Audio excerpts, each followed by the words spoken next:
Por tanto, id y haced discípulos a todas las naciones, bautizándolos en el nombre del Padre, y del Hijo, y del Espíritu Santo, enseñándoles que guarden todas las cosas que os he mandado.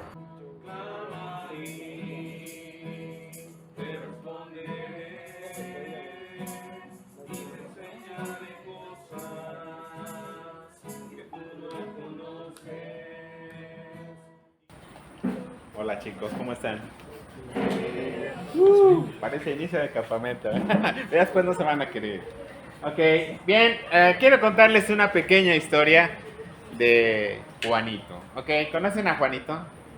Hay un montón de Juanes, ¿va? Dicen que el nombre más común en México es Juan Hernández Hernández. Bueno, resulta que Juanito era también travieso. Y pues siempre le sacaba muchas canas verdes a su mamá. Y pues como siempre pasa, la mamá cuando ya nos pasamos de chistositos, pues va a hablar con su papá. Su papá era carpintero.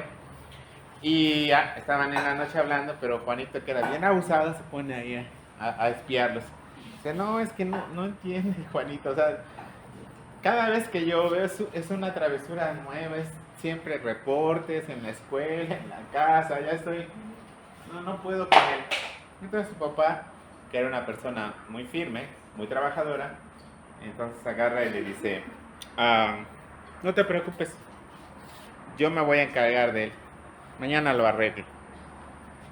Juanito ya conocía a su papá y sabía que don Juan no era cualquier persona que se pudiera jugar con ella. Entonces, pues pasa la mañana y Juanito dice, ¿qué me va a hacer? ¿Qué me va a hacer? Y entonces resulta que en la noche llega don Juan con una vara así, una tablota así, bien bonita, tallada, así. Parece que escogió la mejor tablita así, muy bien pulida, con sus vetas muy marcaditas, así, muy bonita esa madera. Y entonces llegó y le habló a Juan. Juan, ven para acá. Y ahí va Juanito. Lo sienta en la mesa y le dice, tengo algo para ti. Tengo esta tabla para ti. Pues ya pensó, dijo, ya me va a ir como en feria. Vamos a hacer lo siguiente, dice. Te voy a dar esta tablita y vamos a hacer un experimento. ¿Qué te parece? Ahora vamos hasta con grados de dolor. Bueno, no, resulta que no era lo que él pensaba. Le dijo, mira, vas a tomar esta tabla muy bonita, la vas a poner en la puerta de tu cuarto, y cada vez que tú hagas algo malo, pues vas a agarrar un clavo y lo vas a clavar. Y entonces, ¿qué le dice Juanito? No tienes dos. No es cierto. Entonces, en esencia, que ella agarre con la tabla, llega, la pone en la puerta de su cuarto, y pues ya saben, ¿no? Primer día, toda la actitud, este día sí, me voy a portar muy bien, nada de travesuras, pero pues 1, 2, 3 y comienza a contar. Ya en la noche agarra sus clavos, como 10 clavos, te vas a clavar. Bueno, lo voy a intentar. Y sigue, ¿qué creen? Se llenó la tabla, ya no había espacio en la tabla. Y entonces, con toda la vergüenza del mundo, le dije, bueno, obviamente ya pasó un tiempo, ¿no? Como 2 días. No es cierto, no, ya ha pasado bastante tiempo. Y entonces llega con su papá y le dice, papá, pues es que la verdad lo he intentado, pero mira, bueno, no te preocupes, vamos a hacer lo siguiente. ¿Tú estás de verdad dispuesta a cambiar? Dice, sí, papá, yo estoy dispuesta a cambiar. Ok, vamos a hacer lo siguiente. Cada vez que tú tengas el deseo de hacer algo malo, vamos a convertirlo a una acción buena, ¿ok? Entonces, en lugar de hacer algo malo, vas a hacer una acción buena, y cada vez que hagas algo bueno, vas a quitar un clavo. ¿Qué te parece? Pues eso me parece un mejor proyecto. Entonces agarra, comienza a hacer una obra buena, ayuda a una ancianita a cruzar la calle, dio su ofrenda, se leyó un versículo, se aprendió el texto de la escuela dominical, algo así, ¿no? Entonces comienza a sacar, hasta que por fin, algo asombroso, la tabla queda completamente libre de clavos. Dice, papá, de verdad que sí se puede cambiar. Dice, ok, bueno, Eso que hiciste se llama esfuerzo humano. Pero quiero que observes la tabla. Y entonces voltea a ver la tabla y ¿qué creen que pasó con la tabla? Esa tabla hermosa, así, bien, con sus vetas que se veían muy bonitas, bien pulida, ahora era una masa así toda mordisqueada y agujerada.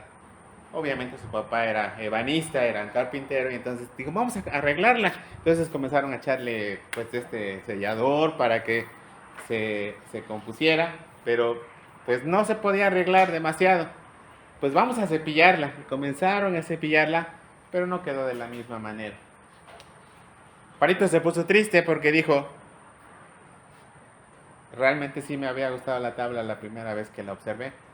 Y entonces le dice su papá, bueno, esto es lo que pasa cuando nosotros no permitimos que Dios trabaje en nuestra vida. Pero aún a pesar de ello, quiero decirte algo especial. Cuando Jesucristo estuvo en este mundo, Él sanó de muchas cosas. Su cuerpo fue glorificado, pero Él conservó consigo en su cuerpo unas marcas. ¿Sí te recuerdas? ¿Cuáles fueron las marcas que conservó Cristo en su cuerpo? Las marcas de los clavos. Es más, cuando Él llegó ante sus discípulos, les dijo, mirad mis manos y mis pies, que yo mismo soy. Y Zacarías tiene una profecía muy bonita. En el capítulo 13 dice, y le preguntarán qué heridas son estas que tienes en tus manos. Y él responderá, con ellas fui herido en casa de mis amigos. Ahora, ¿por qué les cuento esta historia? Bueno, el personaje que hoy vamos a estudiar se llama Juan, pero ustedes lo conocen de otra manera, como Marcos. ¿Saben qué significa la palabra Marcos? Bueno, como si la pasara. Marcos es latino o es griego, todavía se están peleando de qué es. Pero la palabra Marcos significa martillo o significa guerrero. Y cuando yo pensé en la idea del martillo, pensé, bueno, nosotros somos como ese martillito, siempre estamos haciendo un montón de, bueno, le podemos decir tarugada, le podemos decir un montón de nombres, pero se llama pecado. Y pecado es todas aquellas cosas que nosotros pensamos, decimos o hacemos que a Dios no le agrada. Y quiero decirte algo muy especial. En el cielo es perfecto. El cielo es el lugar más glorioso que pudieran imaginar, más bonito que ir a Cancún, más bonito que ir a Disneylandia, a Europa. Bueno, ok, todos esos lugares tan bonitos que quieran ustedes visitar. El cielo es un lugar muy diferente, pero no puede entrar allí nada que sea sucio, nada que sea pecaminoso. Por lo tanto, las personas que entran ahí deben estar puros de sus pecados. Y pues Juanito no podía entrar. Y cuando su padre le enseñó esto, le dijo, pues tus buenas obras pueden ser como esas acciones que tomaste, de quitar esos clavos, pero los agujeros, lo que se quedó allí, ya no se puede quitar. Y esto es una de las cosas más importantes. Fíjense que a veces muchos de nosotros nos damos cuenta que hay cosas que no pueden cambiar. Por ejemplo, la primera impresión, dicen que la primera impresión jamás se olvida. Yo les voy a decir algo que siempre les pasa a los adolescentes. Es algo increíble, pero hay gente que no te cae, o sea, no te cae. Y en adolescentes es un poquito más notorio. ¿Por qué? Porque a lo mejor pueden decirte, no, es que no, o sea, simplemente hay veces en que les ha pasado esto, ¿no? Que conocen a una persona y como que, no me cayó. Oye, pero ¿por qué? Si es bien buena onda. No me cae, o sea, no. Y simplemente no les cayó. Pero a veces, ¿qué pasa cuando es uno el que no cae bien? Te dice que nunca hay una segunda oportunidad para poder causar una buena primera impresión. Y en esencia, nosotros a veces sí nos la llevamos así. Pero ¿cómo podemos evitar que la primera impresión que tengan de nosotros sea, pues, cambiada? Mira, ¿sabes qué? No te preocupes por eso. Hay mucha gente que se dio a conocer en internet, ¿por qué? Por un video que hicieron de él y no era el más apropiado. Y a partir de ese momento lo conocieron. Les voy a contar una historia mía, muy personal. Generalmente la gente que me conoce como que dice que soy buena onda y que soy tranquilo. Pero en una ocasión, mi mamá no me había planchado mi camisa. Y entonces, la verdad yo estaba muy molesto porque ya me tenía yo que ir a la escuela. Y pues mi hija no me va a dejar mentir. No le pregunte mucho porque si no ya no me van a correr de orador acá. Pero en esencia, estaba yo muy molesto. Y entonces que salgo muy enojado y que le grité, mamá, ¿por qué no planchaste mi camisa? Y cuando volteo, mi mamá estaba platicando con una de sus vecinas. La señora tenía un concepto muy especial de mí porque, pues, cristianos y toda la cosa. Y que se voltea la señora y que se me queda mirando y dice, ¡ah! Nunca pensé que tú le hablaras así a tu mamá. Y yo me quedé, ya metí la pata. ¿Saben cómo me dice esa señora? Aún hasta hoy, que ya lleva años conociéndome y todo. Enojón, adiós enojón. Cada vez que veo en la calle así, vamos en la calle, en el mercado, dice, adiós enojón. Y así como que ya se me quedó eso. Imagínense así, enojón. Bueno, quizás algunos puedan ser el 10-16 o no sé. Bueno, es que hay gente que se equivoca. 10-16 no existe, por cierto, en las llaves de o a lo mejor fue... Bueno, contaría un montón de historias de apodos. Pero, ¿qué podemos hacer con nuestro pasado cuando tenemos situaciones así? ¿Sabes qué? No te preocupes. Tú no puedes gobernar lo que te pasó ayer, pero sí puedes hacer algo diferente con lo que viene en el mañana, ¿ok? Bien, entremos en materia. Vamos a leer lo que está ahí en el texto de 2 de Timoteo, capítulo 4, versículo 11, ¿ok? Entonces, es la página 03. ¿Lo leemos? Dice así. Solo Lucas está conmigo. Toma Marcos y tráele contigo, porque me es útil para el ministerio. 2 Timoteo 4:11. Bien, tomen asiento. Ok, quiero que alguien con su voz melodiosa o con voz fuerte me lea el primer párrafo. ¿Quién me lo quiere leer? ¿Todo Okay. Marcos? ¿Sí? La primera vez que sabemos algo de Marcos fue un hecho tan bochornoso que está rodeado de misterio. Marcos 14:51. Después se convierte en un fallido intento de misionero. ¿Hay esperanza para alguien con tal reputación que fue rechazado por uno de los más reconocidos siervos del Señor de la historia? Imagínense tan grave es esto. Vamos a ver un relato misterioso acerca de la Biblia. Realmente esto es algo así como que muy profundo. Marcos capítulo 15, 14, versículo 51. Vamos a buscarlo. Vamos a leerlo. Los Marcos, por si no lo saben, es el segundo evangelio de la Biblia. Está después de Mateo. Toman su Biblia, no a la mitad, sino un poquito más. Comienza el Nuevo Testamento, Mateo, Marcos, los números grandes se llaman capítulos, los números chiquitos se llaman versículos. Entonces, Marcos capítulo 14, versículo 51. ¿Ya lo tiene? Dice así: pero cierto joven le seguía, cubierto el cuerpo con una sábana, y le prendieron. Este versículo es uno de los versículos más misteriosos de la Biblia. ¿Por qué? Porque encontramos a un hombre que estaba envuelto en una sábana, que probablemente andaba en su pijama así y andaba ahí. Probablemente algo pasó en la noche y él salió a ver y pues lo primero que encontró pues fue una sábana. Es que huyó desnudo. Ahora, cuando en la Biblia dice desnudo, no es sin ropa, eso lo aclaro, porque luego la imaginación comienza a volar y párenle, pórtenle, nada. Cuando dice desnudo es probablemente que a lo mejor nada más llevaba pues, la ropa interior y algo así por el estilo. A veces sí es muy, muy explícito esto, pero en esencia lo que está diciendo aquí es que estaba en un momento así como que lo agarraron de sorpresa, ¿no? No voy a experiencias personales porque todos ya tenemos algunas que nos avergüenzan, pero en esencia a veces así nos pasa, ¿no? Que llega una visita y espérame, y salen corriendo, ¿no? Pues algo así le pasó a Marcos, imagínense, la primera impresión, eso es doloroso y está en la Biblia, o sea, así que, ya tuviste el que estaba el otro día ahí, que lo vimos en el campo y que salió corriendo, o sea, imagínense, yo sé que ustedes no piensan en esto, pero pues imagínense si eso me hubiera pasado a mí en mi propia vida, yo me sentiría súper avergonzado, como pues, que me digan el enojón. Pues eso le pasó a Marcos. Ahora, ¿por qué aseguro que es Marcos? Bueno, hay muchos atenuantes, algunos son exegéticos, explicativos, el griego, el hebreo, pero como no sé de eso, yo me voy a la lógica. Muchas veces cuando, por ejemplo, Juan escribe ese evangelio y dice Juan, el discípulo aquel a quien amaba a Jesús, y dice, todos, sí, ya sabemos Juanito, presumido. ¿Por qué? Está diciendo que es él. Entonces Marcos también se expresa de la misma manera, porque el evangelio de Marcos, así se llama. Ahorita les cuento la historia. Bueno, ahí está. Después lo vamos a ver. Bueno, seguimos.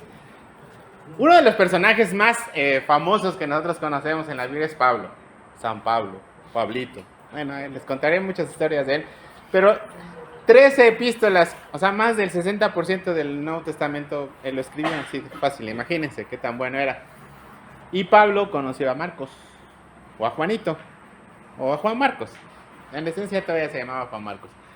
Y lo invitó, pero esa es otra historia, ya la vamos a ver. Muy bien. Ya se dieron cuenta con Saúl que tenemos más o menos un esquema para ver las historias y ver cómo las vamos a ir revisando. ¿Quién? ¿Por qué? ¿Para qué? Y evidentemente el llamado, ¿va? Porque el tema se llama ¿para qué me has llamado? Y hoy vamos a hablar de personas que son como todos nosotros, que metemos la pata, que fracasamos. ¿Habrá alguna esperanza para nosotros? Yo quiero decirte, sí, porque si para Marcos hubo, y para Fernando hubo, para ti, me canso de que no. Bien, vamos a abrir nuestras Biblias en Hechos capítulo 12, versículo 12, y quiero que alguien me lo lea, por favor. Hechos 12, 12. Y si alguien encuentra Colosenses capítulo 4, versículo 10, pues yo también le agradecería que me lo leyera. 4, 10. Hechos 12, 12, ¿quién me lo quiere leer? Recuerden, están en Marcos, Lucas, Juan, y de ahí sigue Hechos. 12, 12 de Hechos. Y habiendo considerado esto, llegó a casa de María, la madre de Juan, el que tenía de sobrenombre Marcos, donde muchos están reunidos orando. Muy bien. ¿Quién me lee Colosenses 4:10? Aristarco, mi compañero de prisiones, os saluda, y Marcos, el sobrino de Bernabé, acerca del cual habéis recibido mandamientos, si fuera vosotros recibid. Ok, muy bien. Vamos a llenar, sin necesidad de que les explique yo y les eche el rollo, vamos a llenarlo. Bien, Marcos era hijo de María. Ella, muy bien. No cabe duda. Ok, muy bien. ¿Era sobrino de? Ok. Al parecer era. ¿Qué pondrían ahí? Al parecer era. Bueno, vamos a ver, ya que su madre tenía una casa donde muchos se reunían y su tío tenía tierras. A ver si lo discierne más o menos. Al parecer era rico. Y les voy a decir un secreto. Probablemente dicen que estaba Jesús en el Getsemaní, ¿verdad? Y el Getsemaní significa lugar donde se aprisionan las olivas. Y él estuvo en un aposento alto. Hay quienes dicen que el capítulo 12 de Hechos dice que estaban en un aposento reunidos, donde muchos estaban reunidos. Probablemente fue el lugar donde se reunió el Señor Jesús por última vez con sus discípulos, lo que conocemos como el aposento alto. Y si una persona tiene una casa donde muchos se pueden reunir, probablemente es que es rica, ¿no? Sabemos que Juan Marcos, al parecer era de familia pudiente porque su mamá tenía una casa grandota, la conocían. Para que a una mujer la reconocieran así como decir María. Primero es que su papá probablemente ya había muerto. Segundo es que era una mujer importante. Tercero es que pues tenía dinero. O sea, entonces ya sabemos quién es. ¿Alguna duda de aquí? Ok, vamos con la siguiente. Hechos 13, 5 y 13. ¿Quién me lo lee, por favor? Y alguien, otro que me lea Hechos 15, 37 al 39. Otra vez, ya saben, los que ayuden a sus compañeros. Acuérdense, aquí hay niños que todavía no han usado la Biblia como algunos, así que si ven a algún compañerito, ayúdenlo, por favor. Hechos está... De Bernabé. ¿Ok? Ella dice que Voy a repetir el enunciado porque algunos no lo escucharon. Marcos era hijo de María, sobrino de Bernabé, al parecer era rico, ya que su madre tenía una casa donde muchos se reunían y su tío tenía tierritas. ¿Cómo sabemos que su tío tenía tierritas? Bueno, porque Hechos capítulo 8 habla de Levita, Leví, que era Bernabé, se cambió el nombre a Bernabé y que él regaló unos terrenos para el pueblo de Dios. ¿Ustedes se imaginan? ¿Sabían que hoy existe la generación que no va a poder comprarse terreno, ni siquiera tener casa? Es horrible. Bueno, pero ese es otro tema. Ok. 5 y 13. ¿Quién me lo quiere leer? Y llegados hasta la mina, anunciaban la palabra de Dios en las sinagogas de los judíos. Tenían también a Juan de ayudante. Habiendo zarpado de Pafos, Pablo y sus compañeros arribaron a Perge de Panfilia, pero Juan, apartándose de ellos, volvió a Jerusalén. Ok. Muy bien. ¿Quién me quiere leer la siguiente porción? 15, 37 a 39. Hechos 15. Bernabé quería que llevasen consigo a Juan, el que tenía por sobrenombre Marcos. ¿Estás bien? ¿Estás bien? Pero a Pablo no le parecía bien llevar consigo al que se había apartado de ellos desde Panfilia y no había ido con ellos a la obra. Y hubo tal desacuerdo entre ellos que se separaron el uno del otro. Bernabé, tomando a Marcos, navegó a Chipre. Bien, vamos a contestarlo. Bien, Marcos fue. No, como de acá en el parrafito que está. Marcos fue ayudante de Pablo y Bernabé en su viaje misionero, primer viaje misionero, en su misión, como ustedes le quieran poner, ¿va? Aquí cada quien puede poner lo que guste siempre y cuando esté de acuerdo a la Biblia. Bueno, más bien tiene que poner lo que la Biblia dice. Ok, vamos con la siguiente. Pero desertó, se regresó, le sacó. No. Pueden poner lo que ustedes gusten, ¿eh? A ver, lo que ustedes quieran poner, pero siempre de acuerdo que de acuerdo a la Biblia. Bien, el descontento de Pablo fue tan grande que se peleó, no sé nada. Bueno, también podrían ponerlo. Se separó de Bernabé por su culpa. Bien. Es bien complicado la cuestión de las separaciones. Miren, yo no sé si hay alguien aquí así, pero a veces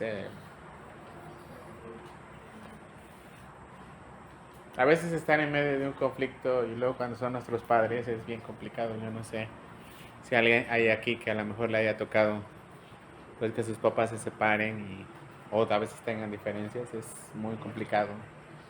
Yo aún siendo ya grande de edad me tocó ver que mis papás se separaran y es muy traumático. Y luego cuando te echan la culpa a ti es todavía peor. Obviamente no voy a contar mis historias, pero sí es muy difícil. Es traumático, es muy feo, porque a veces uno sin deberla ni temerla, pues es uno pues señalado como el culpable. Pero en este caso, Juan Marcos tuvo un poquito de culpa. Tan es así que Pablo no lo quería llevar, o sea, no me lo mencionen, decía Pablo. Y honestamente yo sí como que en este aspecto sí estaba yo como que un poquito molesto con Pablo, porque no es cierto que Pablo era una persona bien mala. ¿Y qué hizo Dios? Lo restauró, ¿no? Y yo digo, ¿por qué Pablo no tuvo un poquito de consideración por Marcos? ¿Por qué fue tan estricto y tan duro? No conocemos la historia, no sabemos qué hizo Juan Marcos. Simplemente la Biblia dice que él se regresó, no dice por qué se regresó. No sabemos si hizo algo pecaminoso. En sí ya regresarse era pecaminoso, así lo veía Pablo. Sin embargo, Bernabé fue alguien totalmente diferente. ¿Qué hizo Bernabé? Sostuvo a su hermano. Pero hace tiempo bueno, a los chicos luego les gusta mucho de caricaturas japonesas y hay una película que se llama La tumba de las luciernas, pero no es comercial. Ok, okay. Bueno, en esencia hay muchas historias alrededor de ella, pero hay una fotografía de un niño que lleva un cadáver así, cargando, y es su hermanito. Entonces, la historia alrededor de esa es épica en Japón, o sea, es una historia muy especial. Resulta que iba un niño con un cadáver de un bebé así, ya todo muerto, y el fotógrafo de guerra pues, siempre es bien complicado. Entonces sacó la fotografía de este niño que está como en acto de posición militar y tiene un bebé atrás. Y resulta que cuando este hombre vio a su niño, al niño cargando a su hermanito que ya estaba muerto, le dijo, oye, ¿por qué no lo dejas? ¿No te pesa? Y él dijo, no, porque es mi hermano. O sea, no me pesa porque es mi hermano. Y yo creo que esto es la esencia de ser cristiano. Sostener a aquellos que están muertos, que ya nadie da nada por ellos. Y gracias a Dios que hubo un Bernabé que aún se peleó con Pablo. O sea, no le importó que era Pablo. O sea, honestamente yo he visto aún dentro de la iglesia del Señor personas que dicen, no, a él no le hables. No, es que no te voy a hablar, perdón, es que me dijeron los hermanos que no te hablara. Y eso se siente horrible. Cuando yo era misionero, no sigo siendo misionero, pero una vez estuve yo en la sierra y yo tenía un amigo que era misionero igual junto conmigo. Y entonces este amigo era de Estados Unidos. Es de Estados Unidos, ¿no? Porque todavía va y viene. Y me acuerdo que una vez, así me sentí, llegamos, estábamos en Orizaba. Yo siempre que llegaba, pues siempre andábamos en la sierra juntos. Yo llegaba y me sentaba con él en Orizaba. Y pues siempre habíamos sido muy buenos amigos. Y un día fuimos a la sierra, llegamos a Tleguaya, recuerdo. Y que me siento con él y estábamos platicando. Y de pronto se me voltea y me dice, oye, Fer. Y le digo, sí, ¿qué pasó? Dice, mira, te voy a pedir una cosa. Cuando lleguemos a Orizaba, no quiero que te sientes junto a mí. Y yo me quedé así, ¿cómo? ¿No quieres que me sientes junto a ti? Sí, dice, es que la gente piensa que eres mi amigo porque te doy cosas. Y yo me quedé así, dije, pues si ni me has dado nada, por lo menos me dieras algo. Ay, sí valía la pena. Ok. Pero me quedé así, dije, ¿cómo? Y me volteé y le dije, está bien, solamente porque tú dices que ya no me siento contigo, ya no lo voy a hacer. Pero no lo voy a hacer ni porque lo diga la gente, ni porque esta cosa que estén diciendo sea verdad o sea falso, sino porque tú, siendo mi amigo, no me defendiste y no dijiste nada. O sea, decidiste creerle a las personas que dicen algo de mí a creerme a mí que has convivido conmigo todo el tiempo. Y sácatela. No es cierto, no es cierto, no, eso no. No, seguimos siendo amigos. Es más, han pasado los años y soy de los poquitos que conserva. Fue lo mismo que le pasó a Marcos. ¿Y Bernabé qué hizo? Es que es mi sobrino. No, era una persona en necesidad y Bernabé se sacrificó por él. Chicos, espero que haya alguien aquí. Aquí hay algunos chicos que venían invitados porque hubo un Bernabé. Vamos al campamento, te lo pagamos o algo así, a ver qué hacemos, ¿no? Vente, va a estar re bueno. Ya. No es cierto, nada, así llegaron. Te aman y el que estés aquí es una bendición. Miren, aquí está Saúl bien enfermo, Ansi bien cansada. Bueno, yo podría decir un montón de historias aquí alrededor. Juanito con su hermana enferma, Armando sin su lady. ¿Por qué estamos aquí? Los amamos, los queremos y es una manera de decirles, eres especial para mí. ¿Qué pasó con Marcos? Bernabé se agarró con Pablo, o sea, no era cualquier cosa. Y podemos decir que acabaron en buenos términos, así como cuando, bueno, nunca una ruptura es buena. O sea, yo por más que tratemos de decirlo, no, siempre hay dolor. ¿Y quién fue el causante de esto? Otra vez, ahí está el Marquitos. Ok, ahí acabó todo. La Biblia envuelve en un misterio, como siempre, la vida de Marcos, como en un velo que nos trata de ocultar ciertas cosas para que todos nosotros nos identifiquemos con él. Porque si hubiese sido más específico, o hubiese sido más explícito, quizás nosotros diríamos, no puedo ser como él, o no soy tan malo como él. Y ven que es maravilloso esto. Bien. Segunda Timoteo capítulo 4, versículo 11. Primera carta de Pedro 5:13. ¿Quién me lee Segunda Timoteo 4:11? No se preocupen, arriba está en el librito, no lo tienen que buscar. Es un tip, por si alguien no se ha dado cuenta. ¿Qué página del libro? El 03, ahí está arribita. Solo Lucas está conmigo. Toma a Marcos y tráele contigo, porque me es útil para el ministerio. Gracias, ahí. La siguiente. Primera de Pedro, capítulo 5, versículo 13.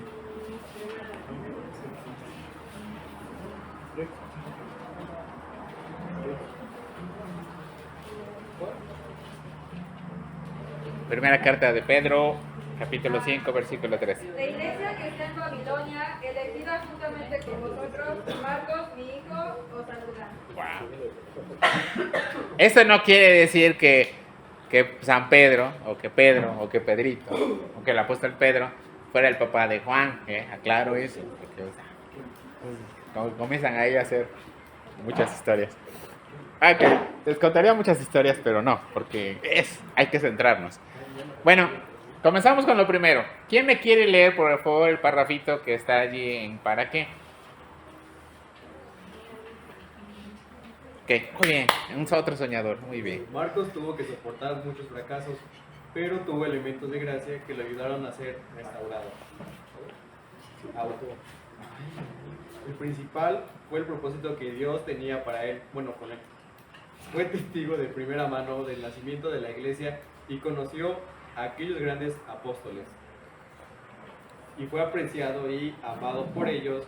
Tan es así que Pablo dijo: me es útil para el ministerio.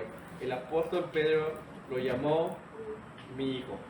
Bien, hay un misterio de gracia que nunca lo vamos a conocer, o sea, no sabemos. No dice la Biblia qué pasó, no dice si fue al campamento de la Quinta Esmeralda. No dice si fue a una campaña evangelística, a ¿cómo se llama? Noche de milagros, casi por el estilo, ¿no?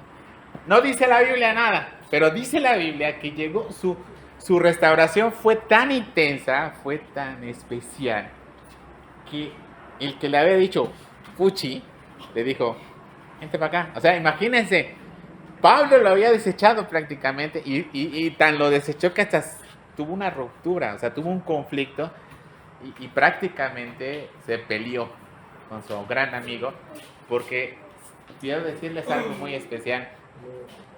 Bernabé fue quien rescató a Pablo del ostracismo, de la vergüenza. Cuando nadie quería a Pablo, Bernabé dijo, yo doy la cara por él. Y como quien dice, Pablo se le volteó. Ahí está Génesis, Misia, ahí está Gali. Bueno, yo podría decir un montón de amigos, Marifer y Megan. Bueno, ¿ustedes se han roto con un amigo? Así que era su cuaderno, así, uña y mugre, rabo y tal. Okay. ¿Sí? Y se siente bien feo, horrible. Cuando yo estaba en la prepa, tenía yo un amigo que era un amigo así, éramos. Y yo lo invité a mi bautizo. Y él estaba luchando mucho con la música rock, así, pero bien locochona. Y yo sí le dije, es que tienes que elegir. Y no es porque la música haga algo malo, pero creo que esto se está alejando de Dios. Yo le invité a mi bautizo y me dice, ¿sabes que tú me diste a elegir entre la música y tú? Se voltea y me dice, escojo la música. Y se voltea, se acerca a mí y me dice, a ver cuánto duras. Es más, yo tengo la costumbre de, cuando se puede, no todo el tiempo, pero la mayoría de las veces, predicar en los autobuses. Y regalo folletos y predico. Me lo encontraron en el camión y él dice, este señor les lava cocos, y así me grita frente de la gente. Si fuera otra persona, me lo sueno. No, es cierto. No, si fuera otra persona, pues a lo mejor digo, bueno, o sea, si hasta me han aventado folletos en la cara, ¿no? Pero es mi amigo. Y es dolorosísimo. ¿Saben qué? Yo tengo la esperanza de que él conozca a Cristo. Y todos los días oro por él.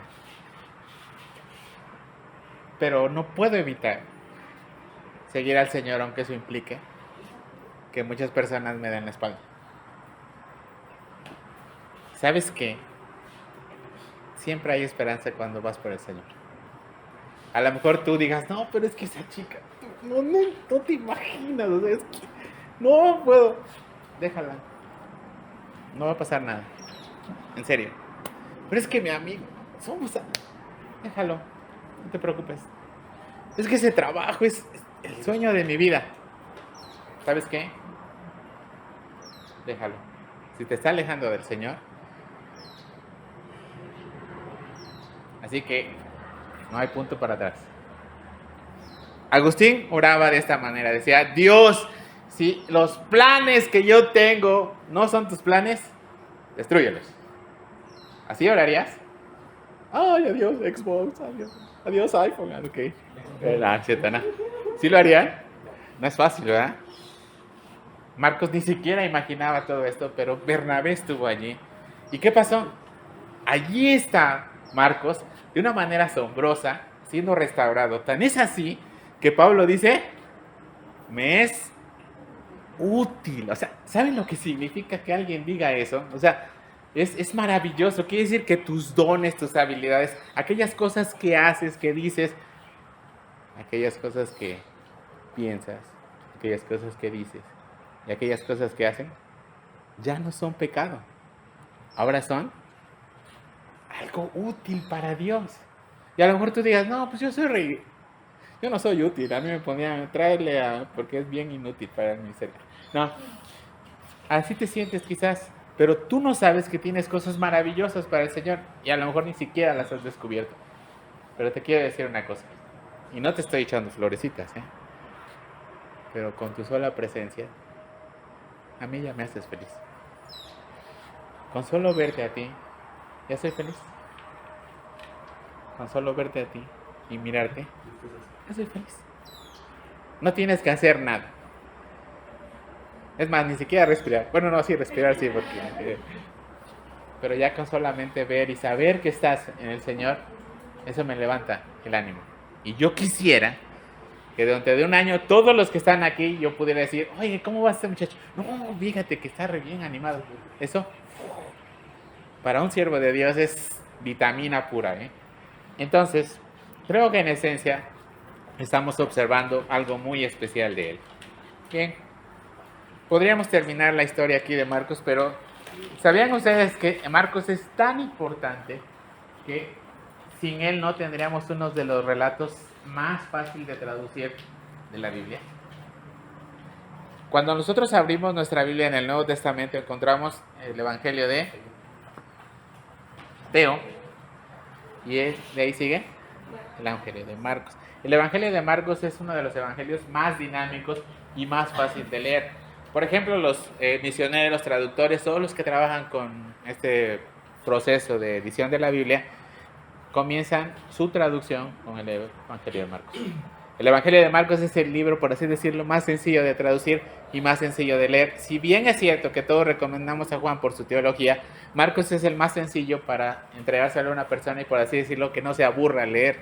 Porque Marcos es muy dinámico, tan solo lee uno de los primeros 2 capítulos y ves, y luego aquí, y luego allá, y luego allá. Así como cuando hacen las intros de los trailers, ¿han visto las películas? Así, se cayó Superman, está en el hielo, en la nieve, y llega Krypton. Okay. Bueno, pero todos nos quedamos así sorprendidos. ¿Qué va a pasar? O no sé, son románticas. Bueno, hay un montón de películas. ¿Y qué hacen? Lo que tratan de hacer es jalar tu atención, ¿verdad? Ves un comercial y te ponen algo así para que prestes atención. Pues el Evangelio de Marcos es algo así en la Biblia. Es muy dinámico, es muy fácil de leer. Es más, yo podría decir que si alguien no ha leído la Biblia, obviamente siempre recomendamos Juan, pero Marcos es un libro muy sencillo de leer. ¿Quién lo escribió? Marcos. Este Marcos que Pablo lo había rechazado, que salió corriendo sin su sábana. Ese Marcos que pues tuvo que sacrificarse a una persona, porque de Bernabé ya no volvemos a leer nada más. O sea, Bernabé entregó su vida por Marcos y ya nunca supimos qué pasó con Bernabé. Es más, hasta creemos que Pablo, cuando escribe 2 Timoteo 4:11, probablemente hasta tenía lágrimas en su corazón, porque dice el sobrino de Bernabé. Y generalmente cuando alguien hablaba así de una persona, es porque esa persona ya había muerto. Por ejemplo, en 2 Timoteo dice, tenga el Señor misericordia de la casa de Onesíforo. Eso quiere decir que ya probablemente Onesíforo ya había muerto. Y pues es algo muy fuerte, ¿no? Ahora, No sabemos, hay muchísimos relatos alrededor de esto, todo eso es tradición, pero a veces es bueno conocer un poquito de esto. ¿Cómo fue que Marcos conoció a Pedro? Independientemente de cómo lo haya conocido, hay un trasfondo. En Hechos capítulo 12 dice que Pedro, al primer lugar donde fue a reportarse de que ya había sido librado de la cárcel, fue al aposento alto, ¿verdad? Capítulo 12, y la iglesia hacía sin cesar oración. Así que Pedro estaba custodiado en la cárcel, y más la iglesia hacía sin cesar oración a Dios. Pero entonces Pedro va al aposento alto, y probablemente ahí Marcos observa lo que significa servir al Señor. No sabemos cómo se estableció esa relación de manera fehaciente y clara, ¿no? La Biblia no expresa esto. Pero todos los padres de la iglesia, es más, si ustedes leen Marcos, ¿por qué decimos que lo escribió Marcos? ¿Por qué decimos eso? ¿Alguien ya sabe por qué? A ver, explíquemelo. ¿Por qué le decimos si en ningún lado dice? Según yo, porque está en primera persona, ¿no? Podría ser, sí, pero nunca dice yo Marcos, como por ejemplo, no sé, yo Pablo. No está ahí. No lo sabemos. ¿Saben por qué no lo sabemos? Porque no está en la Biblia explícito. Pero los padres de la iglesia, que son los que estuvieron ahí, que fueron discípulos de Pedro, como por ejemplo Policarpo, Tertuliano, el mismo historiador Josefo, todos ellos dicen que Marcos tomó las palabras que Pedro vertía y él las escribió en un libro. Y todos los primeros ancianos, primeros obispos de las iglesias tenían por consenso, y hay muchísima evidencia, muchísima bibliografía que dice que Marcos escribió el Evangelio de Marcos. Entonces Marcos fue una persona muy especial para Pedro. Tan es así que, ¿cómo le dice? Es mi hijo. O sea, ¿se imaginan esto? O sea, quiere decir que era una persona no solamente útil, sino también una persona amada. Amada. O sea, no solamente tú vas a ser útil para Dios, vas a ser amado por Dios. Puedes ser rechazado, puedes ser despreciado, pero ¿sabes qué? Para Dios no lo vas a hacer. Si estás dispuesto a seguirle, hazlo. No importa lo que dejes atrás, hazlo. No importa si tu vida es un fracaso, si nadie da nada por ti, recuerda esto. ¿Sabes cómo era Pedro? Igual que Marcos. Pedro era muy impulsivo, pero hubo un momento en el que Pedro negó al Señor. Y tan fue su traición y su acción para con Jesús, que Jesús mismo le dijo, tú me vas a negar. Y Pedro le dijo, no, ¿cómo crees? Yo no te voy a negar, es más, yo estoy dispuesto a ir por ti a la muerte y te lo demuestro. Y sí es cierto, porque cuando llegaron a la turba, Pedro dijo, órale, ¿de a cuántos? Y sacó su espada, pero era re malo hasta para eso. Entonces aventó a tirar y nada más le alcanzó a rozar la oreja a Malco y se la cortó. Después Pedro negó al Señor y dice la Biblia que él lloró amargamente. Era un traidor y así lo conocía, Pedro el traidor. Pero Dios lo llamó y lo restauró. Entonces él sabía lo que era restaurar a una persona y le tocó hacerlo con Marcos. Y cuando Marcos escribe el Evangelio de Marcos, busquen esas joyas. Observen cómo personas que nadie quería, que nadie apreciaba, son restauradas a la presencia del Señor. Entonces, en esencia lo que te quiero decir es esto. No puedes cambiar tu pasado. Probablemente no puedes arreglar aquellas cosas. Y probablemente estas cosas te van a ayudar a crecer. Aquellos fracasos, aquellas derrotas. Pero observa lo que dice el llamado. Vamos a leer juntos lo que dice el llamado. Dice, aunque nuestra vida esté manchada de fracasos y decepciones, la gracia de Dios produce la chispa de la oportunidad, aquella que ofrece un gran cambio para nosotros. Ok. Probablemente hay alguien aquí que puede tomar una aplicación muy práctica de todo esto. Pero antes de irnos a esa, yo quiero decirte esto. ¿Se acuerdan de la tablita de que les hablé? ¿Sí? ¿Qué pasó? ¿Qué hizo don Juan? Voy a decir algo. Agarró la tablita y la tiró a la basura. Y llegó, y ¿se acuerdan que Juan quería una segunda tabla? Pues sí, don Juan tenía otra y se la entregó. y le dio una tablita nueva, nuevecita, y le dijo, ten, esta es tuya. Eso es lo que hace Dios con tu vida. Cuando tú te entregas al Señor, Él la cambia. No, Dios no te restaura, Dios no le echa ahí hijita y eso. No. Él te da una tablita nueva para que la escribas. La Biblia dice lo siguiente, 2 Corintios capítulo 5, versículo 17, dice, de modo que si alguno está en Cristo, nueva criatura es. Las cosas viejas pasaron, aquí todas son hechas nuevas. Tan es así que Juan ya no se llamó Juan, a partir de ese momento se llamó el guerrero, el martillo. ¿Por qué? Porque había entendido lo que Dios tenía de propósito para él. Y lo que yo deseo es para ti. Yo no sé si vengas de un matrimonio quebrantado, no sé si a lo mejor nunca eres de los que salen en los diplomas, yo no sé, pero sabes que aunque haya sido de los de 10, aunque tu familia no tenga nada de problemas, tú no puedes acercarte al reino de Dios porque tienes pecado. Necesitas así urgentemente, intensamente, apasionadamente un Salvador. Y cuando conoces a Cristo, Él va a cambiar tu futuro. Por eso es que está este versículo que está en Job, capítulo 8, versículo 7. Vamos a leerlo juntos. Dice, lo que está en azulito, fuerte, dice así. Y aunque tu principio haya sido pequeño, tu postrer estado será muy grande. Job 8, 7. Y con eso quiero terminar, chicos. La mayoría de nosotros estamos acostumbrados a escuchar que no se puede, que no la vas a hacer, y no se trata de motivación, aquí no se trata de que échale ganas, no, sino probablemente haya cosas que tienes que cambiar. Bien, comienza con la más importante, recibe a Cristo en tu corazón, transforma tu vida, y vas a ver que va a haber una transformación radical. Yo no puedo decir otra cosa más que entrégate al Señor, hazlo de todo tu corazón y el Señor te va a transformar.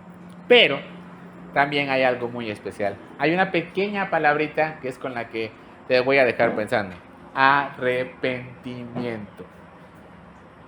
Juan iba para allá y se regresó. Pero después tuvo que rectificar y regresarse. Si vas en la dirección equivocada, retroceder puede ser una buena decisión. Entonces echarse para atrás no está mal.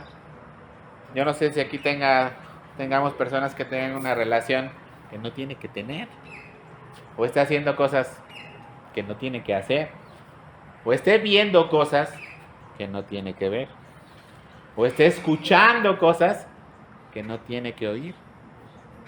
¿Estarías dispuesto a dejarlo por el Señor? No. Bueno, entonces no amas al Señor lo suficiente. Pero no te centres en lo que dejas. Observa lo que viene. ¿Ok? ¿Sí? Observa lo que viene. ¿Y sabes qué? Una de mis frases favoritas es: lo mejor está por venir. Lo mejor está por venir. Entonces, no se olviden de esto. Vamos a orar. Vamos a ponernos de pie. Señor nuestro, te damos muchas gracias porque es maravilloso ver cómo has sostenido a tu iglesia, Señor. Siempre has levantado. Y aquí tenemos muchísimo potencial. Chicos que van a ser los futuros Marcos, que no solamente escribirán libros que transformarán vidas, sino serán libros vivientes, vidas que contarse, testimonios que tú vas a observar, Señor. Podríamos hacer documentales de cada uno de ellos, y si tienen a Cristo tendrán cosas maravillosas que contarnos.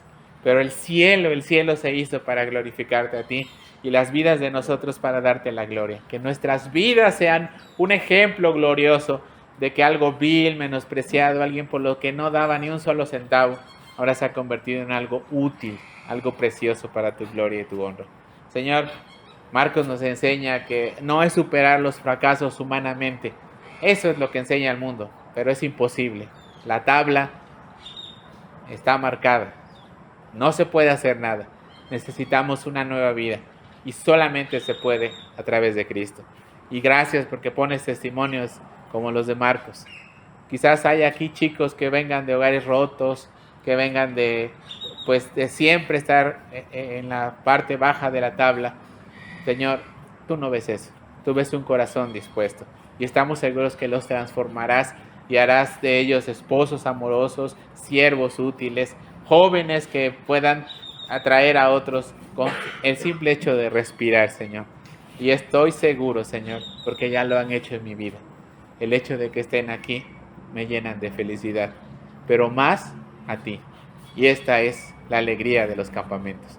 A ti la gloria y la honra, en el precioso nombre del Señor Jesús. Amén.